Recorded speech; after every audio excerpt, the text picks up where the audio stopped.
Ketu seventh house में बहुत ही ज़्यादा अनकन्वेंशनल पार्टनरशिप देता है। आपके अपने पार्टनर के साथ सडन मिसकम्युनिकेशन हो सकती है, सडन डिटैचमेंट हो सकती है, अनलेस अनटिल आपके पार्टनर के केतु टाइप ट्रेट्स हो। तो दैट मीन सब कुछ ठीक चलते चलते एकदम से आप एकदम डिटैच फील कर सकते हैं। अगर आप किसी बिजनेस रिलेटेड पार्टनरशिप में आप सडनली उससे विड्रॉ करके आप अपना खुद का काम करना प्रेफर करेंगे। अब आपको अपने लव में एक स्पिरिचुअल कनेक्शन चाहिए होता है, तभी आप अपने पार्टनर के साथ बॉन्डिंग बिठा सकते हैं। आपको एक डिस्कनेक्शन रिलेशनशिप में फील हो सकता है, एक स्ट्रेंज कार्मिक पार्टनरशिप आपकी हो सकती है। आपका एक नेचर होता है कि आप बहुत ज़्यादा देते हैं और एक बहुत ज़्यादा गिविंग हो जाता है रिलेशनशिप में, एक सडन डिटैचमेंट ले आते हैं अपने अंदर। आपके लिए जो पीस है वो सॉलिट्यूड में है। आपकी जो खास बात है कि आप बहुत ही ज़्यादा क्वाइटली लॉयल रहते हैं और डीप सैक्रिफाइसेस अपने रिलेशनशिप में करते हैं, जिसकी वजह से आपका रिलेशनशिप चलता है। बट आप सडनली ये सब करने के बाद एकदम से विड्रॉ कर लेते हैं, जिसकी वजह से रिलेशनशिप में प्रॉब्लम आ सकती है। केतु जब आपके अष्टम में होता है तो कहीं ना कहीं बहुत ज़्यादा स्ट्रॉन्ग आपको एक कनेक्शन देता है with tantra, with Mantra, with astrology, with अकाइट। आपके अंदर एक नेचुरली क्राइसिस हैंडल करने की एक एबिलिटी होती है। आप डिटैच्ड होते हैं। यहाँ पर आपको अपने रिप्रोडक्टिव ऑर्गन्स के साथ कोई ना कोई परेशानी, कोई ना कोई डिजीज देखने को मिल सकती है।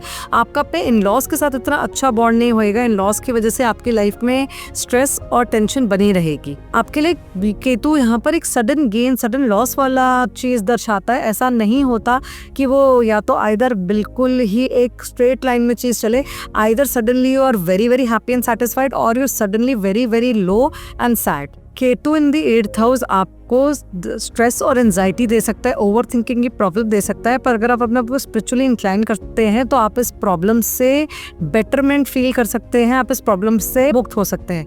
Ketu in the 8th house आपको अपनी इनहेरिटेंस के अंदर बहुत ज़्यादा प्रॉब्लम देता है। इनहेरिटेंस के अंदर सडन गेन, सडन लॉस देता है। जितना आप इनहेरिटेंस के पीछे भागते हैं उतना इनहेरिटेंस से आपको डिटैचमेंट देखने को मिलती है।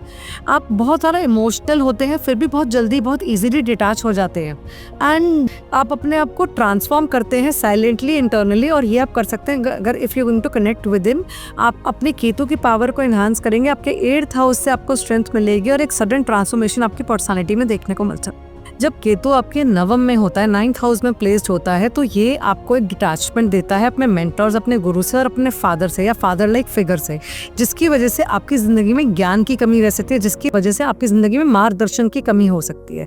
केतु 9th हाउस में आप अपने रिलीजियस बिलीव्स को बहुत ज़्यादा क्वेश्चन करते हैं। आप उनको फॉलो करने से पहले उनके बारे में श्योर होना चाहते हैं।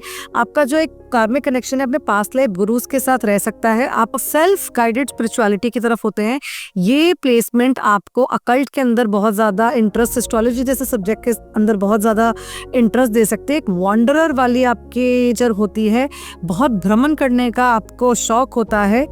आप जो भी चीज़ है उसे बियॉन्ड अ लेवल देखने को पसंद करते हैं। आप ज़रूरी नहीं कि जो चीज़ आपको बताई गई है आप उसी के ऊपर फोकस करें, आप उसी को मान लें। आप you want to know the exact truth, you want to you like reading in between the line. Ketu in the 10th house, now this is placement जहाँ पर आप सेल्फलेसली वर्क करते हैं, किसी बिना किसी डिजायर के वर्क करते हैं और आपको उसकी सडन अकम्प्लिशमेंट मिलती है, आपको उसकी सडन रिकग्निशन मिलती है। यहाँ पर आपके साथ दो चीज़ें हो सकती हैं कि आप काम करें और बिना किसी फेम, बिना किसी रिकग्निशन, बिना किसी अक्लॉड की चाहत के काम करें और आपको सडनली वो मिल जाए। आपका अपने बॉसेस के साथ, अपने जो फादर फिगर मेंटर्स हैं उनके साथ एक डिटैचमेंट रहता है, उनके साथ एक डिफरेंस ऑपिनियन रहता है, जिसकी वजह से आपका वर्क लाइफ बैलेंस इतना नहीं होता है। यहाँ पर आप अपने वर्क की तरफ इतने ज़्यादा इंक्लाइन नहीं होते। आप उसको एक अपनी सेल्फलेस ड्यूटी समझ के करते हैं। जब आप उसको सेल्फलेस ड्यूटी समझ के करते हैं तो उससे आपको बहुत ही ज़्यादा अच्छे रिजल्ट्स देखने को मिलते हैं, उससे ही आपको बहुत ज़्यादा अकम्प्लिशमेंट देखने को मिलती है। केतु 10th हाउस में आपको फेम तभी दिलाता है जब आप उसके लिए काम नहीं करते हैं, जब आप उसके अंदर लीस्ट इंटरेस्टेड हो। ये एक बहुत ही अनकन्वेंशनल प्रोफेशनल दर्शाता है, इंस्टेबिलिटी एट वर्क दर्शाता है। ना कहीं आपका करियर ग्रोथ की तरफ इतना कोई रुझान नहीं होगा, बस करियर ग्रोथ की तरफ आप बढ़ रहे होंगे बट बहुत फोकस नहीं होएगा। आपके लिए बहुत ईजी होता है इससे अपने प्रोफेशनल लाइफ से डिटैच होना और स्पिरिचुअली इंक्लाइन होना। केतु इन दी 11th हाउस ऐसी प्लेसमेंट है कि आपके पास सब कुछ होने के बाद भी एक डिससैटिस्फैक्शन रहेगी। सडनली आप अपने फ्रेंड्स के साथ डिटैच कर जाएंगे, सडनली आप अपने सोशल सर्कल में इतना इंटरेस्ट नहीं लेंगे।